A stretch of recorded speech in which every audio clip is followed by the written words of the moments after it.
Hello, everyone. Welcome to Facebook Live with True Women's Health. I'm Dr. Diana Bitner, co-founder and chief medical officer of True Women's Health. And tonight is joining my partner, Susanne Pettigrew. Hi, I'm Susanne Pettigrew. As she said, I'm the physician assistant at True Women's Health. I have a background in family medicine and also specialize in women's health and cancer survivorship. So really happy to be here to talk about this really important issue. So we're so excited to get started tonight, but briefly, we don't get to do this together enough, Susanne. So just a brief story about how she and I met. So when I started becoming an expert in menopause in West Michigan, a lot of the cancer docs started calling me and saying, how do we help women who have had cancer and now have symptoms of menopause? And I didn't know a whole lot about cancer. But I certainly was very comfortable talking about menopause and sexual health. And so we started a clinic called Cancer, Menopause, and Sex. And at the same time, Susanne started working for the healthcare system and in the high-risk breast clinic, right? And actually survivorship clinic. Survivorship clinic. Yeah. And so we were introduced, and thankfully, Susanne taught me a ton about cancer and cancer survivorship. And I was able to share about menopause and sexual health. It was, meant to be. And when I started True, Susanne came with. And so it's just been a great partnership for well over 5 years now, 5, 6, 7 years perhaps. So I'm really glad she is joining tonight on Facebook Live. So by the end of tonight, my goal is that you all have a better sense of what vaginal health is. And, we jokingly call all things vaginal health Lady Town. And we were joking before we came on about where that term came from. So my business partner is quick as a whip. And one time she was in the grocery store with her daughter, Paige, hello. And Paige saw some KY jelly on the counter and she was like, Mom, what's that? And Alin quickly said, that's chapstick for the Lady Town. So that's how Lady Town came to be. And I think it's just a fun way to make this a bit more casual. I think that's when we talk about this. Yeah, I think that's just it. It's a conversation that needs to happen a lot more, and people are sometimes uncomfortable talking about it. And so, having conversations in that context just help things flow. And so that's one reason why we're really happy to be here tonight, to be able to open the door and make space for conversation about this important topic. Exactly. And I think it's important to call things by their real name, but yet sometimes just to get it started, it can help just to make it a little bit easier. And two, before we came in, I told my husband, I'm going in to do Facebook Live and we're going to talk about Lady Town. And he's like, awesome that you're helping everyone have a healthy Lady Town. So again, it just makes it easy to talk about it. So tonight, again, we want to talk about some basics around vaginal health and what one can do if there's any symptoms. We'll talk about the effects of midlife and, of course, of cancer treatment. And so with that, just to remind everyone, we'd love to hear your questions, your comments. We know sometimes people are shy about having their name in the Facebook Live chat because other people might see. But again, I just hope that if you have questions, you can ask them live and we just get this conversation started. If that's not for you, please know that you can private message us afterwards. And if you're a patient of ours, feel free to text the office if this triggers a question for you or something that you've forgotten to ask in the chat. So Susanne, why do you care about this? Like, have you gotten to know about this? I remember one time after you saw a patient, you were like, oh, this is where I'm meant to be. Like, I just love being able to have some expertise in this. Yeah, I think I still remember that day very clearly. It was actually a day that you and I were working in the cancer survivorship clinic. And so it was a time where I just came out and just realized, my gosh, this is such important work that we're doing. And such kind of a niche in terms of being able to help people in a very personal way, being able to kind of enter a topic that's kind of private and sacred, but a really important thing to have conversation with, and to be able to, I felt very privileged to be able to sort of be someone who was good at this and had knowledge and had developed some expertise, and you and I both sort of do that so well together. And so it is just such an important work to do, and I consider it a privilege to do it. Yep.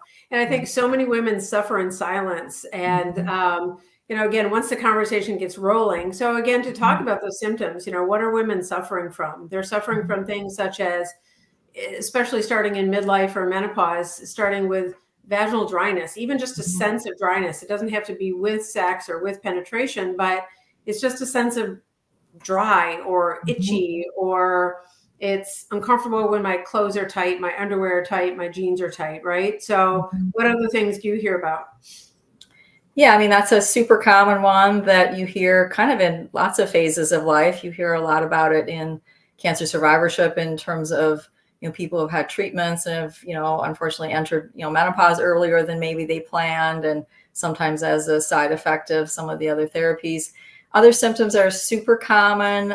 Pain with sex is such an important thing to talk about, and sometimes it's sort of a taboo topic. A lot of medical providers have never had training in it, don't have a comfort zone for being able to talk about it. And, some women live half their lives thinking that that's sort of normal and that's just sort of the way they have to be. And so, but it has lots of therapies, and it just deserves being able to see a practitioner who is well trained in being able to kind of sort out the complexity of types of problems that can lead to that. Vaginal itching, odor, things like that are really, really other super common problems that we see a lot as well. I had a patient, I remember, she was like, I don't want to get that old lady smell. Like her mother must have suffered from long-term bacterial vaginosis. And she remembers, smelling that in the bathroom, and she's like, I just don't want to have that odor. And I'm like, that doesn't have to happen as you age. That happens because your bacteria shift, and because of the acid level, the pH, because of estrogen changes. So having said that, a way that I've just found a way to think about this is the vaginal triad. So Missy's going to put this up, and I just want to speak to this because this is just kind of how my brain thinks about it. It's how to break it down. So when we think about vaginal health, there's three main components, and one is the top one, the green one, estrogen testosterone effect. So hormones are very powerful in the skin of the vagina and the vulva, the whole lady town. And what happens is they affect, number one, the pH. So especially estrogen affects the pH or acid level because, first of all, it supports the lactobacilli. So the lactobacilli are those good bacteria that we want to have in the vaginal biome.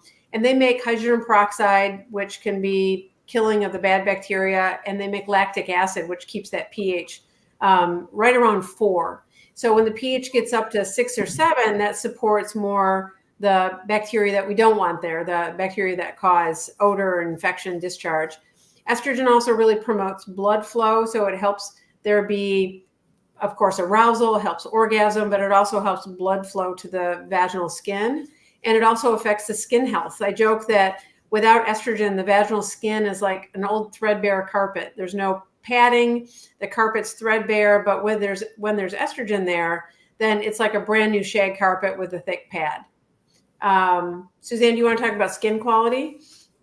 Yeah, skin quality is the other thing that we think about in terms of this triad of kind of figuring out the context of the vaginal health. So skin quality comes in kind of two parts, the inside skin and the outside skin. And so the outside skin is more, kind of the labia, the folds of that anatomy. Sometimes hormone changes can affect this one way or the other. Sometimes there's dryness that you can get, skin changes. There are skin conditions that are quite common on the outside. There's a skin condition called lichen sclerosus that we see a lot. That's a inflammatory type of a condition.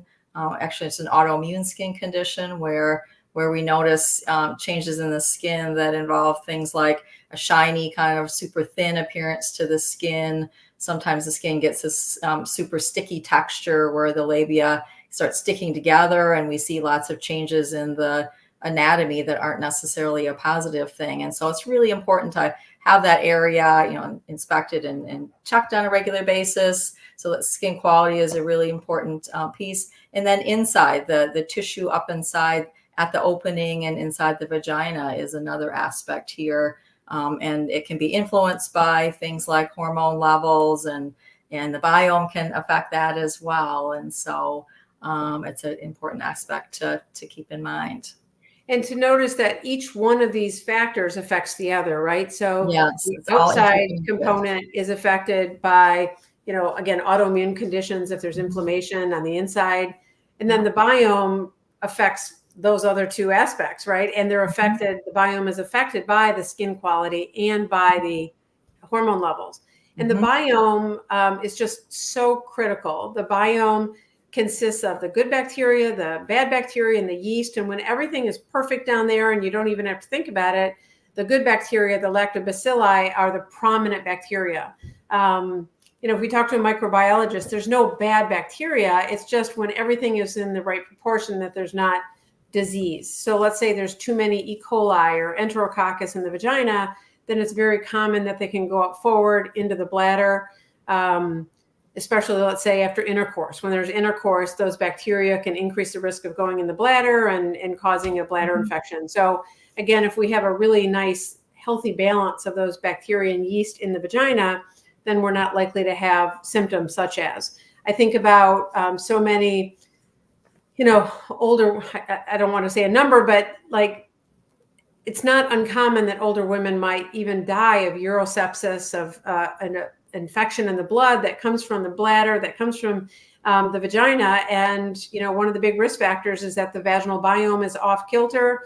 Maybe they're soiling from BM or poor care. And that all happens originally from low estrogen. So again, one factor affects the other. And so usually when someone has a complaint, we can use this triad to then come up with the why. And I think that's critical. Yeah, and I think of the biome as, we talk a lot about gut health and the microbiome, and this is just another place that the microbiome is important. And I sometimes think about the biome of Ladytown as sort of a barometer of overall health a little bit, because sometimes if the biome there is off, usually there's other kind of things that are off as well, lifestyle habits, diet habits, stress, things like that. So I think it's a little bit of a telltale sign, a little bit of overall status. Exactly. And I think we talked about this. I had a patient about a month ago. Well, it's been about 3 months now that I couldn't figure out. She had a vaginal discharge that just would not go away. And finally, I called a colleague of ours, Dr. Martins out east.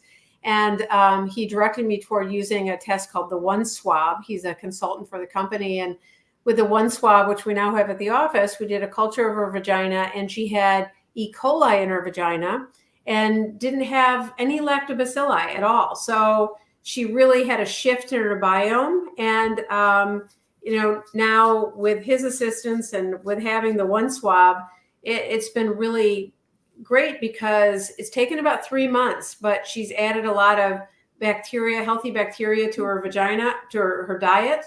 Her vagina through her diet. So she was able to add kefir and kombucha and a supplement, and also adding more fiber to her diet. So she was able to use the fiber, which the bacteria need. The prebiotic is the fiber. So having said that, it's taken about 3 months for everything to get right. And now she's good. But that biome is so critical, and it gets off because of oral antibiotics that she had to take for a sinus infection is probably what started throwing that all off, which again, she had to do, but yet it just took time to get everything back.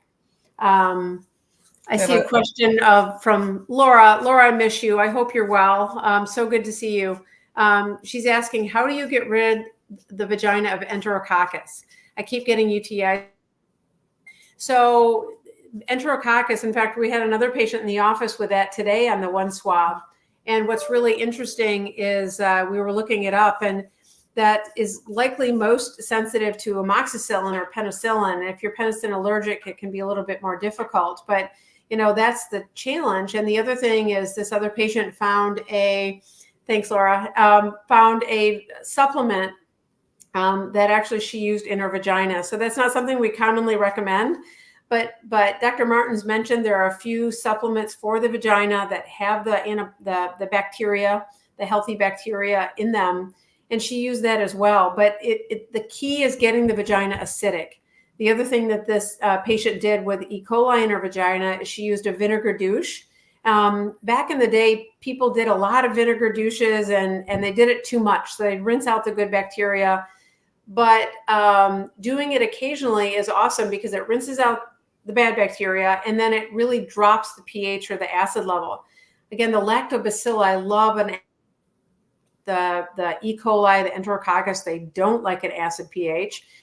So that plus using a moisturizer such as Good Clean Love a couple times a week really makes a difference. Now, some women will notice more infections after intercourse. If they have intercourse with a male and there's semen that goes in the vagina, semen has a pH of 7 to 8. And so semen can really throw off the pH of the vagina. So it can be important to do a rinse, use some Good Clean Love to get that acid level of the vagina back down. So Laura, it's kind of a combination of the right antibiotic. It's the combination of having those probiotics in your diet. And again, here, Dr. Martins, he's the world expert on the vaginal biome. And I said, Mark, what's in your fridge? And he said, kefir and kombucha. They really are the best. He said the yogurt is great, but the plain yogurt only has a shelf life of about a day or two. So he'll go to the back of the row in the grocery and get the most fresh. But he said consistently, kefir and kombucha have so many bacteria that their shelf life is longer. So kimchi and sauerkraut and other pickled vegetables are other options as well. Yeah. What about apple cider vinegar? I know in your functional training, like is apple cider vinegar, does it really have those bacteria in there, or what's that fluff on the bottom? I don't think it has quite the similar effect. I think there are some probably health benefits to it, but not probably exactly the way kimchi and these other foods work.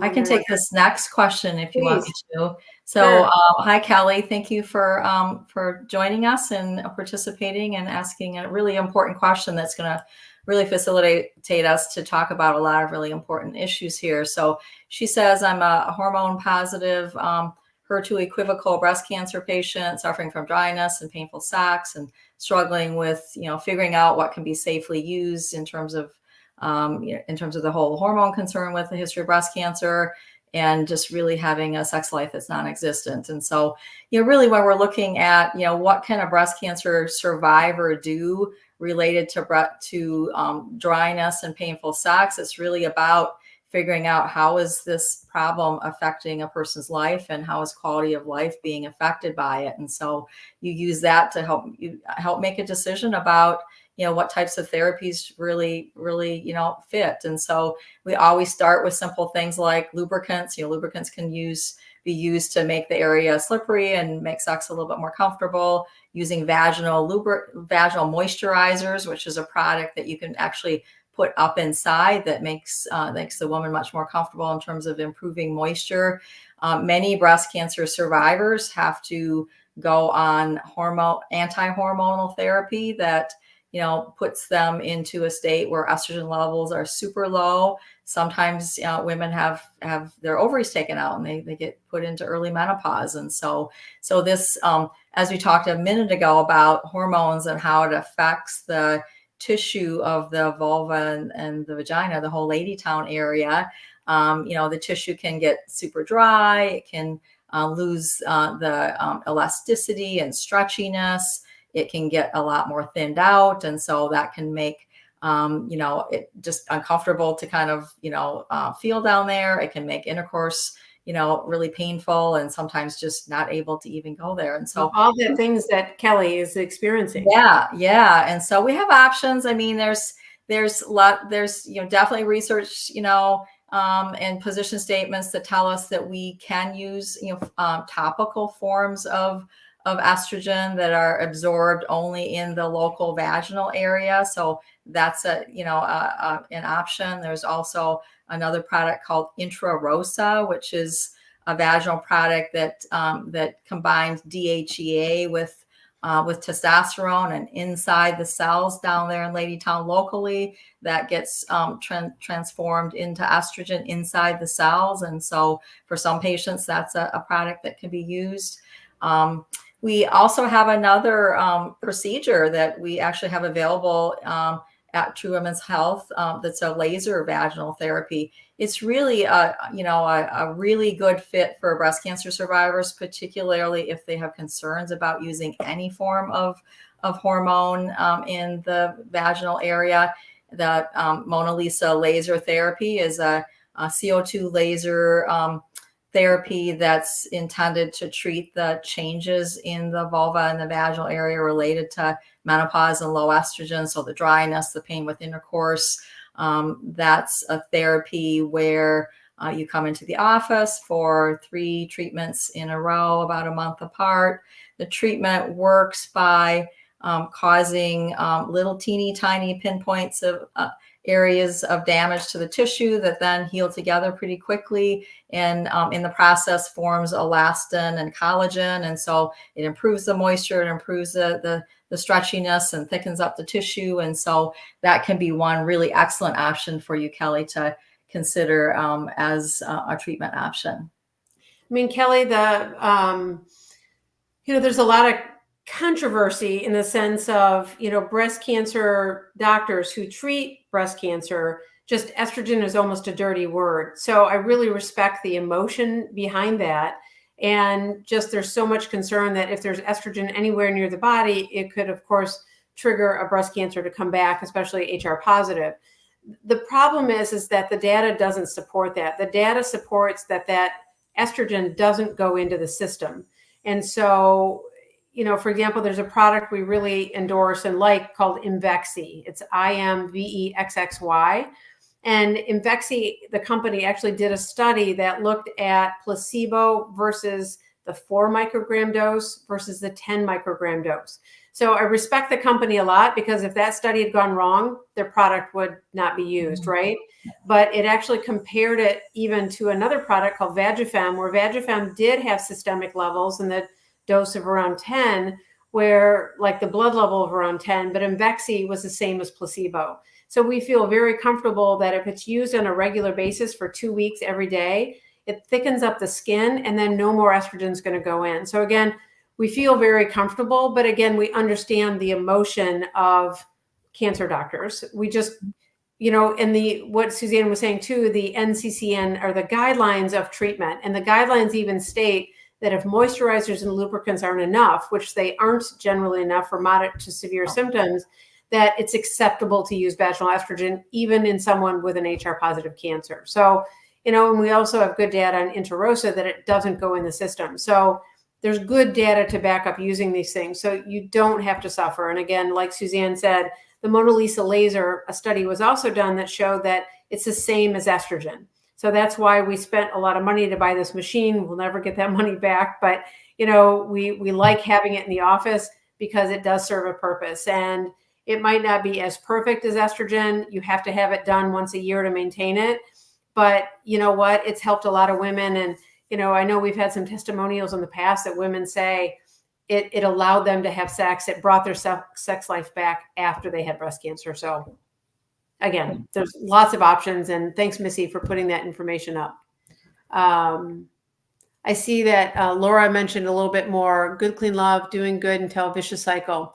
So exactly, having those infections, having antibiotics, that's tough. So please don't give up. Just get the vagina acidic again, and you'll be okay. Don't give up. You're tenacious and a survivor. I know that for sure. The other thing I just wanted to interject is, I think, Kelly's, question is a really good one. I also think it's really important to kind of have, symptoms like that evaluated by someone who has a really good knowledge base around women's health and sexual health and is maybe menopause certified. Because there's multiple components that sometimes feed into those symptoms.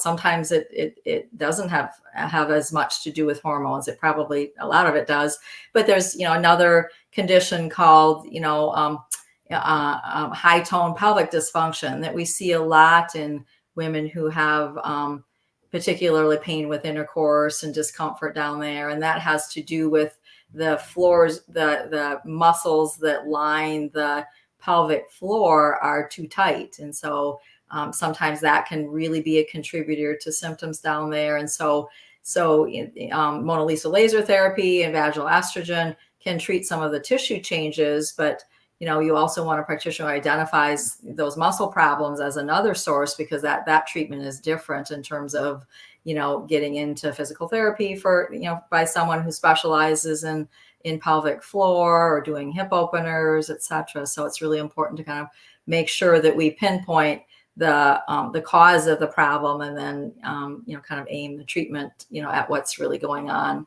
Yeah. I love that you brought that up. I was going to mention it too, in the sense of we see people who the skin quality is good and that's been resolved, but yet why do I still have pain? And those tissues have memory, right? So, they remember that sex hurt the last 10 times. Why is it going to be different this time?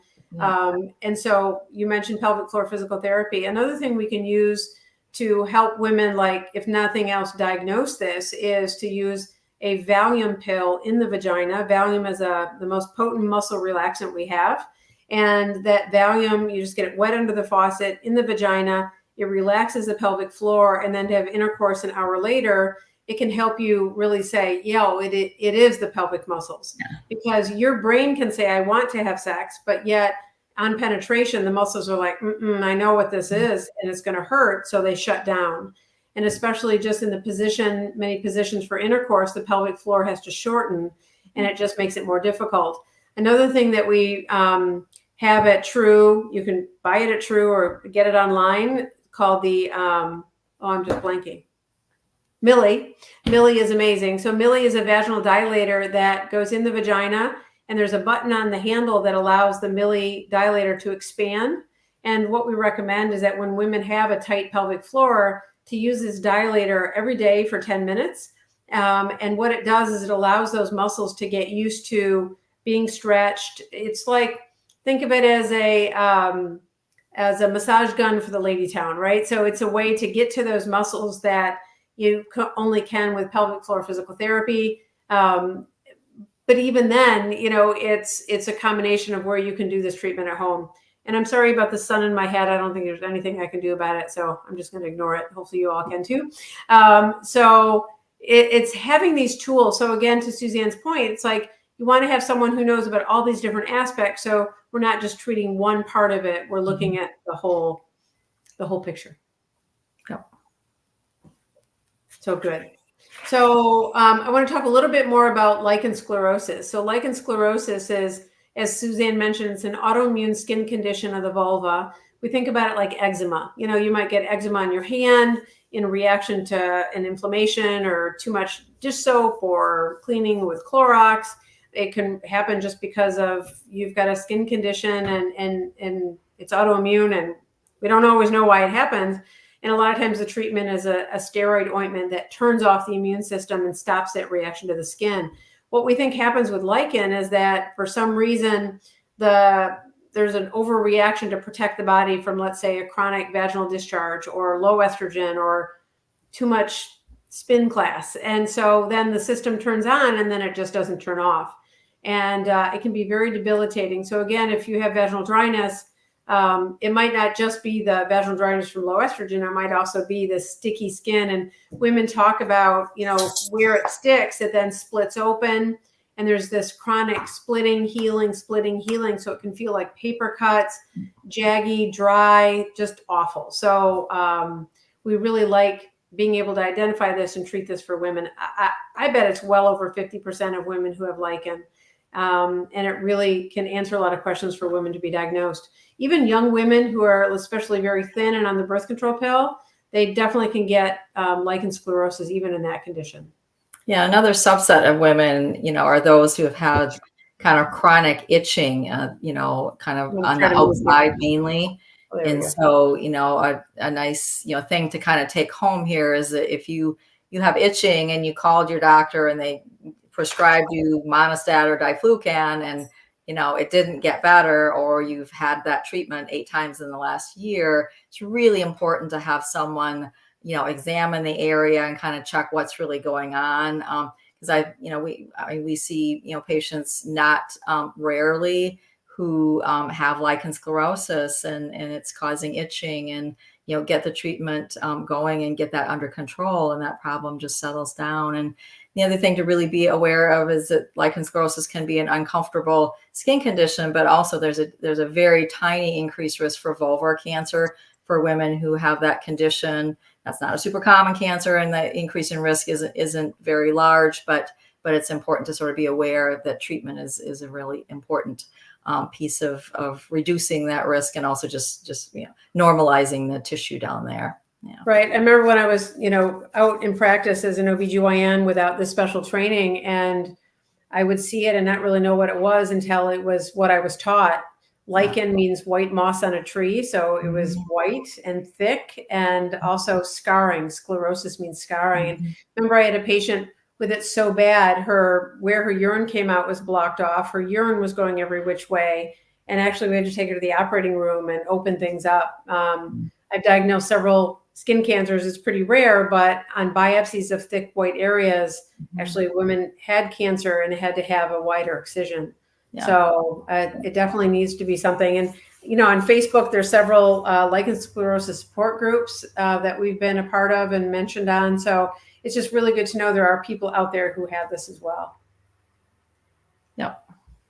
So do you want to talk more about cancer treatments? I think you've already covered estrogen blockers. You've covered what happens because of low estrogen. I don't know if anyone else out there has any other questions about that. I wonder if looking at my list. What about urinary health, bladder urgency, for example?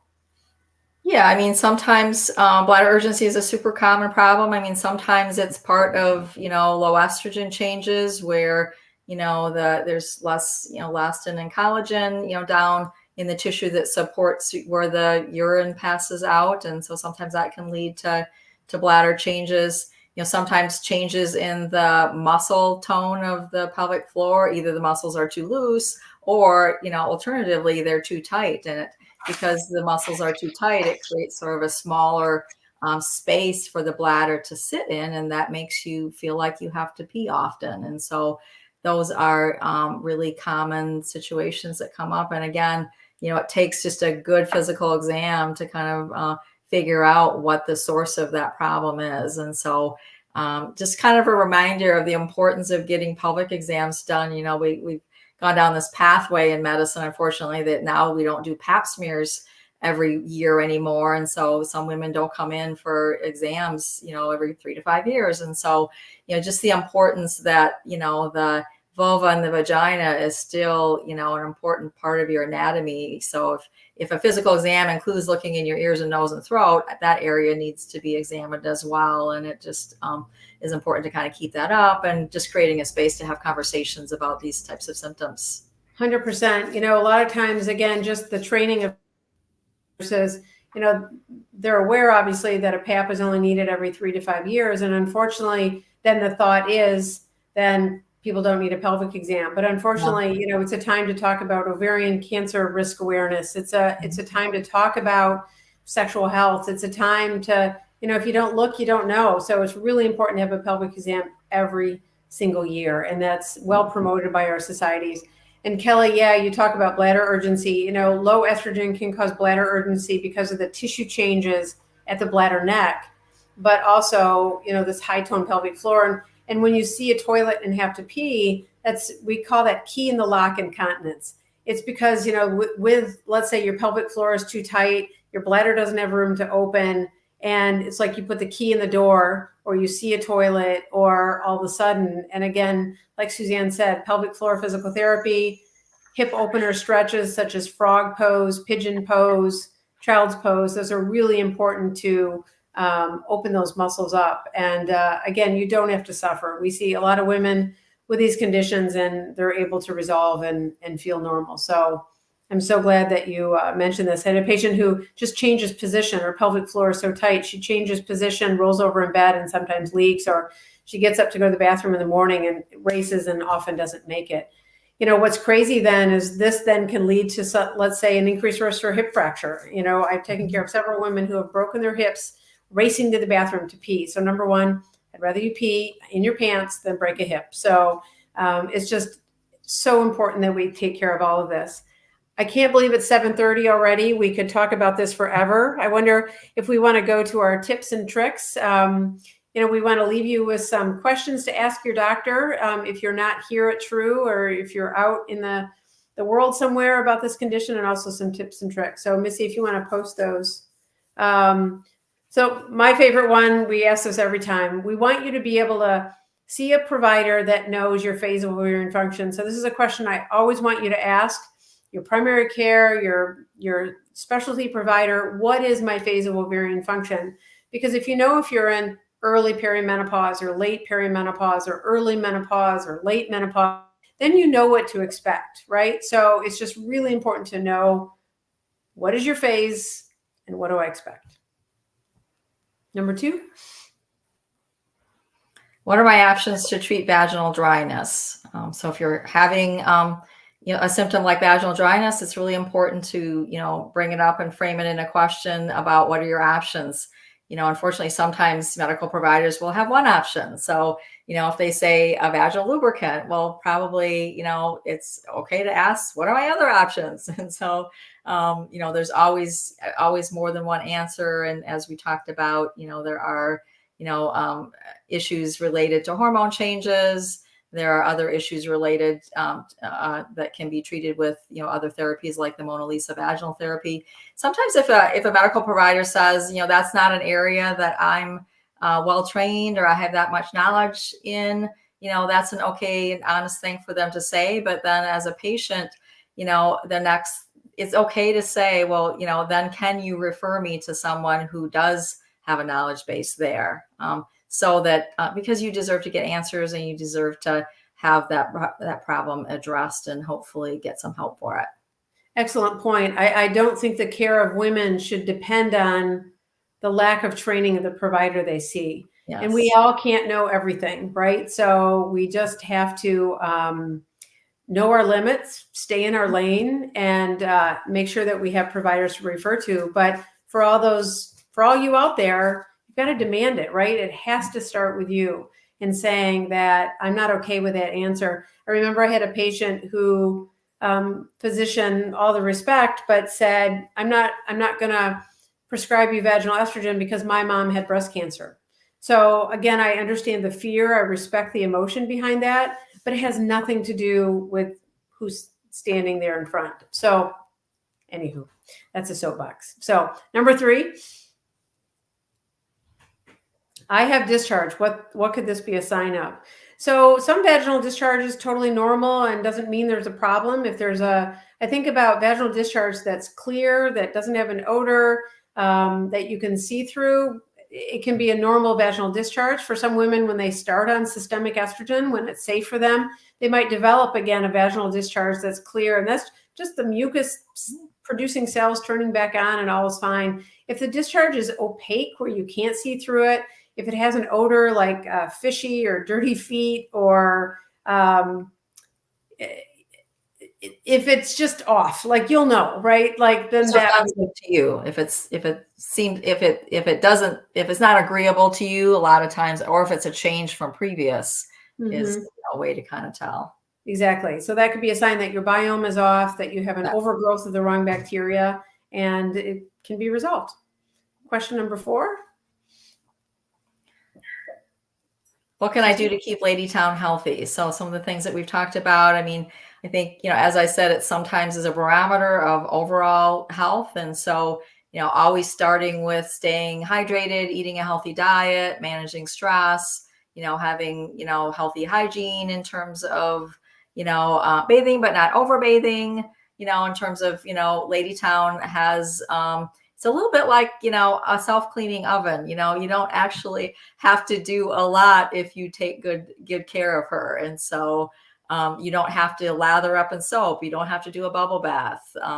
And so, but also just being aware of what's normal for you and sort of being in tune with what's your healthy normal. Exactly. I also think about, the importance of bowel movement. So a lot of women will suffer, for example, from a rectocele, where the BM gets stuck a bit in the little hernia or the weakness in the wall between the vagina and the rectum, and be a little bit of soiling. It can be hard to get clean, where you have to wipe 2 or 3 or 4 times. So if there's soiling, bacteria are all down there and it can easily get into the vagina. It doesn't BM or poo in the vagina, it just means that some of those bacteria can come forward. And if the acid level is off, if there's not a lot of good bacteria in the colon from probiotics, if there's not a lot of fiber in your diet, which those bacteria need to eat and stay alive from. So if those things are off and the BM is off, and if it's a little bit loose, then again, it can increase that risk. So it's really important to have a formed BM where you can easily get clean. And if not, talk to your provider, figure that out. But those are the questions I would want you to be able to ask. So number 5. Susanne? How do I know if I need to see a doctor? So some of this is, staying in tune with your body and, noticing if there's a change that isn't in your normal. It's always good to run something by your medical provider if you're not sure. Things like, vaginal itching, things like, discharge that has, an offensive odor, things like pain with intercourse, things like, just pain and discomfort, urinary changes that weren't there before. I mean, these are common symptoms, but because they're common doesn't mean that they're normal, that they're things that you have to live with and that is part of the normal aging process. And so if it's uncomfortable for you, it's affecting your quality of life, and it's not something you want to live with, and you don't think it's normal for you, it's a reason to bring it up to your doctor. And if you don't get the answers that you're looking for, then ask for a referral to someone who has more knowledge and that can help you. Well stated. So tips and tricks. Number 1, know your phase of ovarian function. So again, I want you to be educated. I want you to know your phase of ovarian function. On our website, you can go on and figure out where you are in your phase of ovarian function. The website menopause.org is the website of the Menopause Society, and it's a way that you can also get more information. So there's a lot of resources out there. Menopause is becoming the thing, and it's all over social media. There's a lot of great experts who are talking out there and raising awareness. So again, this is something that I really would want you to know. Number 2. And this I kind of covered before, have a yearly GYN exam, even if you don't need a pap smear.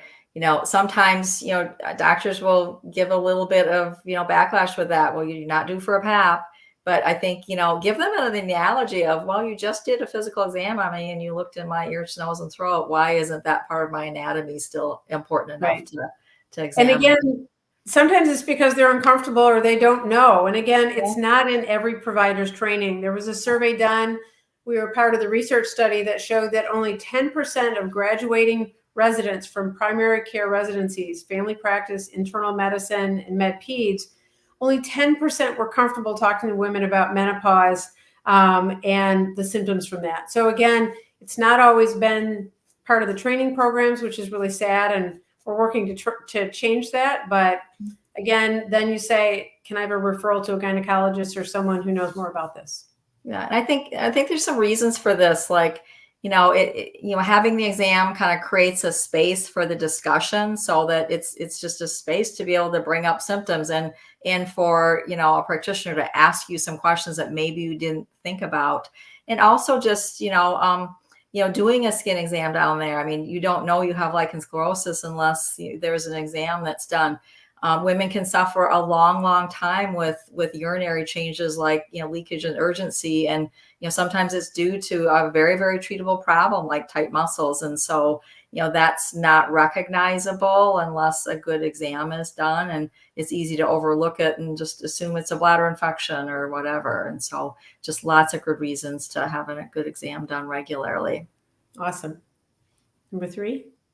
Know what's healthy for you, know your body, and notice changes that are not normal. So again, you don't have to suffer. I do love the 10-day rule. If you have something that comes and goes, it could just be a normal fluctuation and just a little something. But if it's more than 10 days, get help. Don't ignore, don't blow it off. A lot of women will suffer because they don't want to bother anyone. They don't have time, right? But heaven forbid, something could be something. So make sure you get care if it's not normal. More than 10 days. Yep. Number 4. Oh, I love this one, Susanne. Like, know your biases and fears. Like, some people have old biases they might have heard from their mom or from a friend or, that a treatment isn't safe, like estrogen, all estrogen is bad, or that Mona Lisa laser was stupid, or they might hear a bias or a fear that's just not true. So I just would want you to take this unto yourself, to be informed, know the facts, and decide for yourself. Yeah, and sometimes it's just about being mindful of some of those beliefs and biases and fears that we have, and simply owning them. I'm scared of that because I'm afraid it will cause cancer or whatever. And sometimes just owning it creates some space to have a conversation about. And then, you may have like picked up that fear or belief at some other time in your life, and you're not that same person anymore. And so sometimes that belief isn't even serving you anymore. And so it's a nice way to kind of challenge it, just own it, and then decide, well, where do I want to be with that opinion now? And sometimes it is super helpful and will help you to get a treatment that you really deserve. Yeah. And what I love about our style at True is we'll never tell anyone what to do. We'll never say, you really need to do this.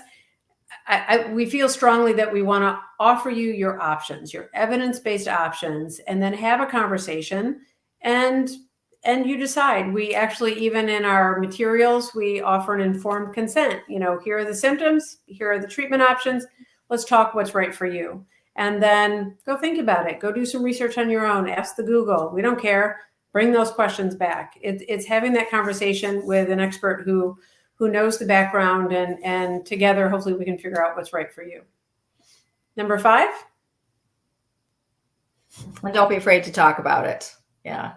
I think it helps to see a practitioner who has training in it, that's comfortable with it, that creates, a space that, it's not tense or uncomfortable to talk about. But, even when a physician is uncomfortable, I think at some point we still have to kind of stand up for ourselves and ask the question and ask for a referral if they don't seem to be the right person to help you to deal with it. Yeah. A study was done that only 10% of healthcare providers will ask patients about sex or sexual health because, again, we're not trained in this. Mm-hmm. So, now that I'm trained, now that you are, I'm very comfortable asking about it and talking about it. If that's where the patient wants to take the conversation. But sometimes you have to push a little bit and just say, hey, if you're not comfortable talking about it, I get it. That's cool. Where can I go? So again, really don't be afraid. And if you want to see either of us in person, we're holding a Mona Lisa event on September 17th at 5:30 p.m. at the True Clinic. We'd love you to go to the website and RSVP. It's a time to talk about the Mona Lisa as an option. And what other options exist, and to visit our clinic in person. We'd love to have you. So again, if you want to learn more about Mona Lisa, Susanne and I will be there on September 17th to talk about it. So again, thank you so much. If you weren't comfortable asking questions tonight, feel free to personal message us or DM us, and we'll make sure and get back to you. And we're glad we got to be here tonight. Thank you for attending, and thank you for asking questions and participating. It's such an important discussion to have. It is. Thanks so much. Everyone be well.